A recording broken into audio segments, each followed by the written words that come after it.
Hello and welcome to another episode of Mystique Femininity, the sanctuary where your inner essence, your sacred truth, and your embodied beauty are all welcome. I'm so honored to be here today. Today's episode is probably going to stretch you. It probably will aggravate you to a bit and irritate those things that are lurking under the surface, because we're going to talk about a version of femininity that is extremely trendy. You can go on to Pinterest, YouTube, Instagram, TikTok, and find this particular type of feminine expression, and that is the dark feminine. Maybe you've heard of her. You've seen her. She's sensual. She's sharp. She's seductive. She doesn't chase, and she gets what she wants. She's resting in her villain era, or potentially her Disney princess and villain era. She burns bridges and calls it boundaries. She doesn't explain. She doesn't apologize or soften. She sounds powerful, right? But here's the truth. That is not power. That is pain in disguise. It is the unhealed version of the feminine, which you do not have to remain in order to flourish. And I want to help you understand the difference. Now, part one, the allure of the dark feminine, but why this is just a reaction. The reason why the dark feminine feels so intoxicating is because she feels like a response of years of shrinking yourself, suppression, people pleasing, and performing for approval.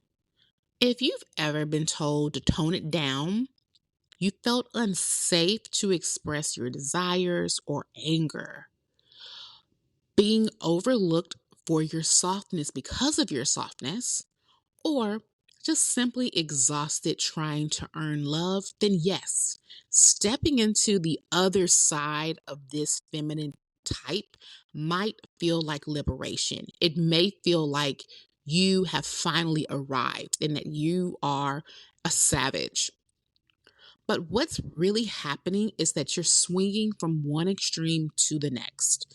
So you are going from over giving to being over controlling, from being too nice to being performatively bad. But here's the thing, neither extreme is you. I think of a table. When a table is balanced, it can sustain a significant amount of weight. You can do a lot of things on a table that's balanced. And a table typically has 4 legs. Well, when you begin to have it to become unbalanced, you are not able to assert as much weight, nor are you able to do as much on it. You may be able to, prop it up a little bit, put a little piece of wood underneath the uneven leg, and maybe you just use it for decor. So that's all it's good for. You can no longer use it to its full functionality. This is what happens, my loves, when you operate under extremes. And essentially, you are rejecting your true nature to be in one of these extremes. They're both masks. One is the wounded girl trying to be liked, and the other is the wounded woman trying not to give a fuck. Now, the shadow isn't the destination, it is a doorway. Let's go a little deeper. The dark feminine, as it's marketed today, is often ego dressed in velvet, in dark lipstick, and vampy perfume. It is projection, it is defense and armor. But the true shadow of the feminine isn't evil. It's just unintegrated. And when I say shadow, I'm not talking about demonizing your rage, your hunger, or your sexuality, because we don't do that on this podcast. I'm always advocating for you to tap into all of those areas. So it's not that at all. But what I'm talking about when it comes to the shadow, it's about what happens when you don't metabolize those integrations, when you use them to dominate versus using it to discern. So think about it. Is withholding affection really power? Is isolating yourself really peace? Is making others feel small a sign of high standards? We see this often in the soft life aesthetic. Oh, you're not wearing designer? You don't have a Birkin? Oh, ew, you shop at Burlington. That sort of energy. Instead of using your power to be discerning and to provide back to the world and the universe, you look down. That is not it. That is the ego. And that often is the ego protecting your pain because the ego wants to be correct and it will do whatever it needs to remain such. So whatever you think is true. And your ego will do its job by trying to isolate and insulate you into that same thought stream. This is why it takes time to really integrate and cultivate yourself and develop yourself in a way that may be different than from what you're currently experiencing.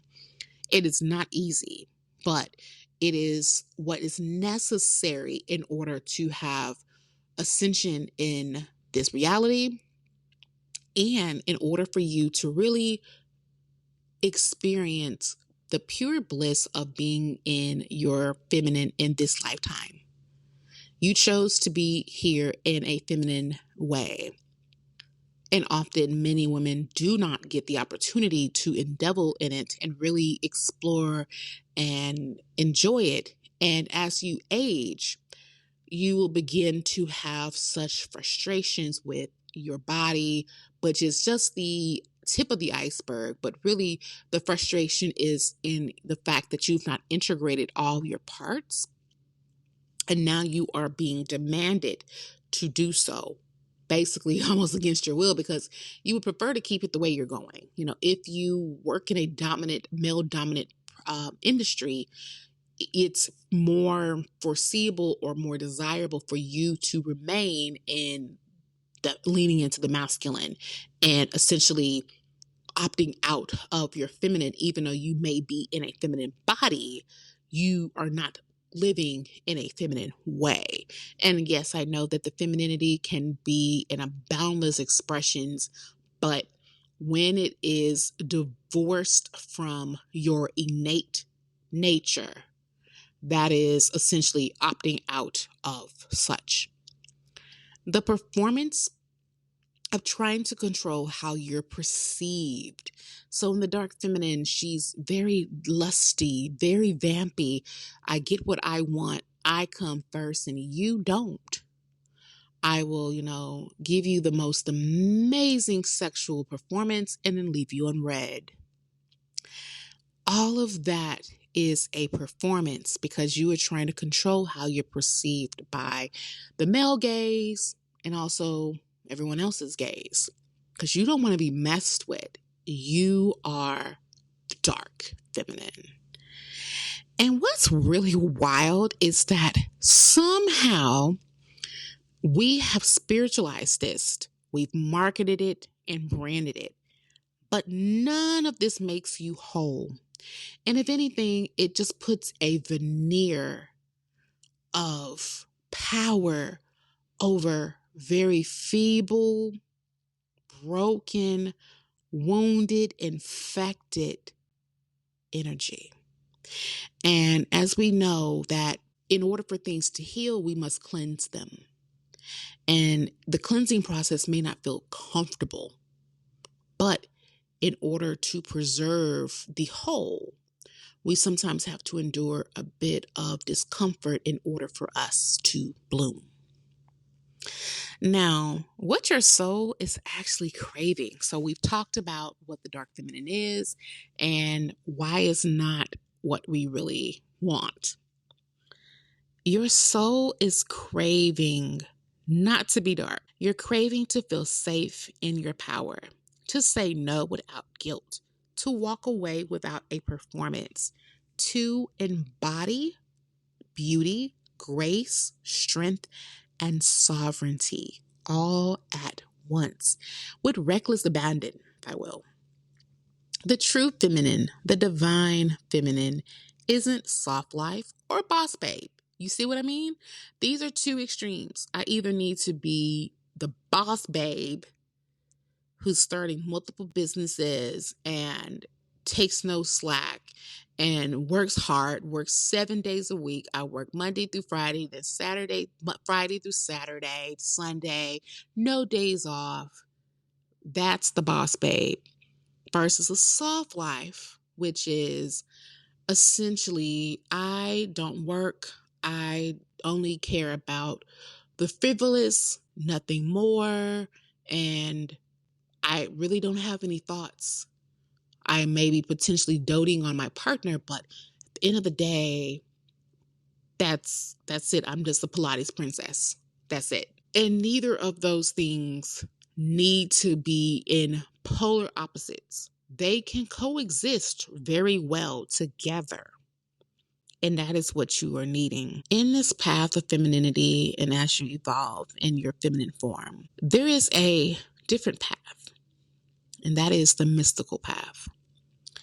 This is the integration of the sacred reciprocity and receptiveness, but also the intuitive power. She doesn't need to demand, she commands with her presence. Her magnetism is not in her outfit or her attitude. It is in her energy. The way she sees, the way she listens, the way she walks away from what isn't hers and what no longer serves her. But she does this with grace, not vengeance. When you are very much in your power, you are. It just is. I have encountered many women in my years, and for the most part, many I feel often were cosplaying a role.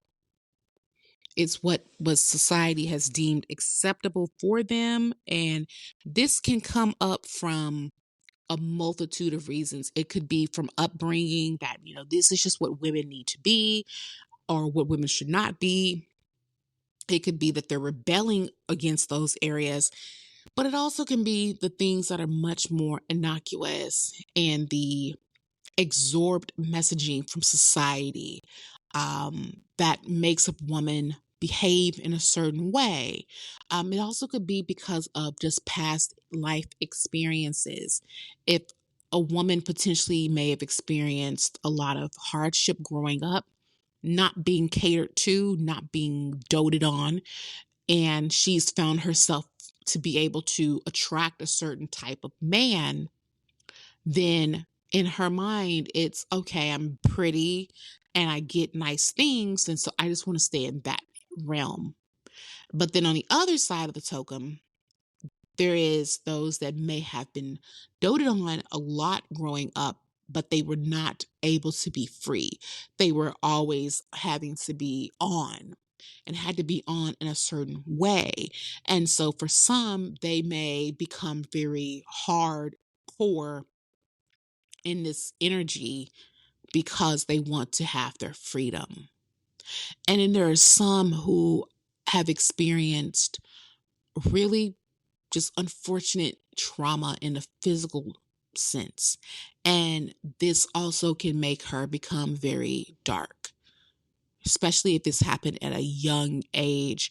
It can make a girl's experience as she's growing up and developing, it will make her transform into something that is not what she truly is, but it is her way of protecting herself. So when I'm saying these things today, I don't want anyone to take away that these are negative things against you. You simply are reacting based on the reactions and the realities of the experiences that you've had. And as much as it is uncomfortable, all that have experienced trauma are responsible. This is not to say that you are the reason for any of the inflictions that it may have encountered, but you are responsible in how you navigate. And oftentimes this is unacknowledged, unintegrated. And so we're experiencing life in a certain way. But if we say, this isn't the way I want to be, then we have the responsibility, which is a great, great joy and pleasure that we get to decide how we pivot in moving forward. Now, I want to share a little bit in regards to the performance of power. There was a time in my life when I thought I had to finally take my power back. You've probably have heard of this in a variety of social media where I'm taking my power back. Get your power back, girl. I had clear boundaries. I had a polished look and attitude. People were a little bit intimidated, and I liked that. It felt like I had graduated from being walked over. But when I got really deep into my progress and growth, this is a type of quiet that is when the soul speaks. And what I heard, because I finally was quiet enough to hear, I wasn't expecting. And that was, you're still performing. And it truly hit me hard because deep down inside, I wasn't at peace. This wasn't who I was. This was a version of what I thought was acceptable. And because I was being rewarded by certain behaviors, it makes you continue to do them. So let's just say that, having this boss bitch attitude is getting you, recognition at work. No one, you're not taking any crap and people are doing what you want. It incentivizes you to continue remaining that way. But in your core of core, you'll always feel this confliction because what you're doing and how you're behaving is very much contradictory to the true essence of who you are. Now, I'm not to say that there are not women out there who are just bossy and that is who they are. Like, that is core. But those women feel at peace with that behavior because that is who they are.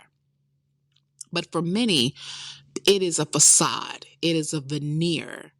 And with veneers, you're sawing down the core of you to plaster something else over it that seems to be most acceptable. And it was still the fact that I felt exhausted by being this way.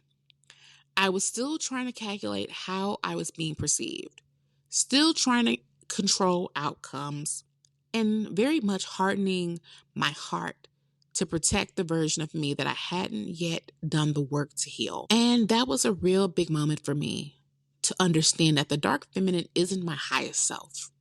She is the protector. She is the shadow, the shell. She is asking to be held, not worshipped. So I want to pivot us a bit into a different path. So how should you embody?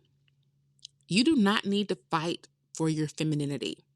You do not need to have a femininity journey. Your highest self is going to be deeply magnetic without manipulation. What I see often in the femininity community, the soft life mixture, is, basically wanting to run game.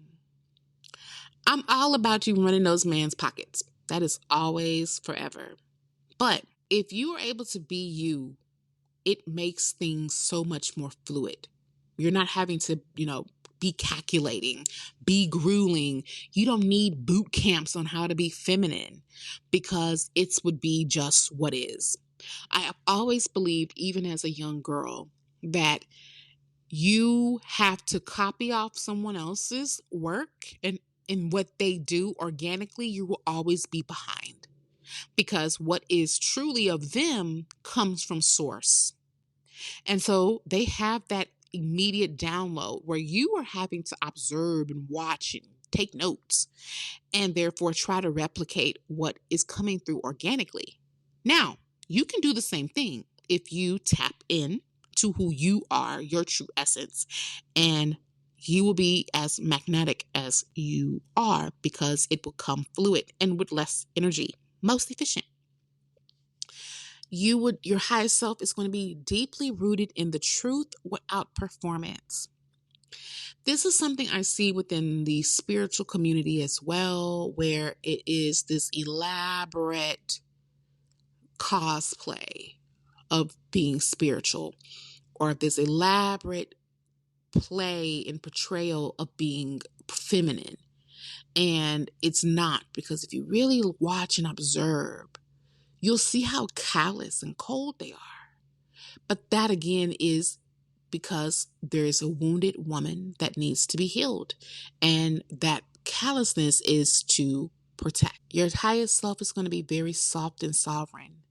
You see how those two together, soft and sovereign, they go together like perfectly. And there's going to be stillness and influentialness. What is doesn't have to act. It just is. It just stands. Like when you are speaking your truth, you are portraying yourself in your fullest, most unadulterated version of you. You don't have to do a bunch. It just is. Everyone's probably has encountered a woman that is that way. She just has a certain air about her, a certain bounce, and it has nothing to do with the physical, but she's just gorgeous. But it has nothing to do with the physical. The physical is really the least of the worries. It's just the essence. It is the signature that is. This isn't about swinging from being hyper feminine to be hyper independent. Like, I really want you to get that. There is no need to be on either end of the spectrum of the tiers. Like, you really need to stay in a balanced manner. It's about wholeness. It's about sitting with your wounds until they stop running the show. It's about building self-trust so that you no longer perform your power, you embody it. It's about choosing elegance, not because it's trendy, but because it aligns with your sacred dignity. If this episode stirred you deep within you, it means your soul is ready to evolve. I've created a guide 4 enchanting steps to help you begin the sacred return to your most magnetic and feminine self. Inside, you'll get some daily rituals and some mindset shifts to begin to soften into your true essence. Not the performative kind of femininity, but the real, raw, radiant kind. I'll have the link in the show notes, and you can download that for free. And if this message spoke to your spirit, please send it to a woman you love. Let's dismantle performance together. Rise in a new way of being, soft, strong, and sacred. And until next time, stay mystique, stay rooted, and remember, your power doesn't need to be dark. It just needs to be true.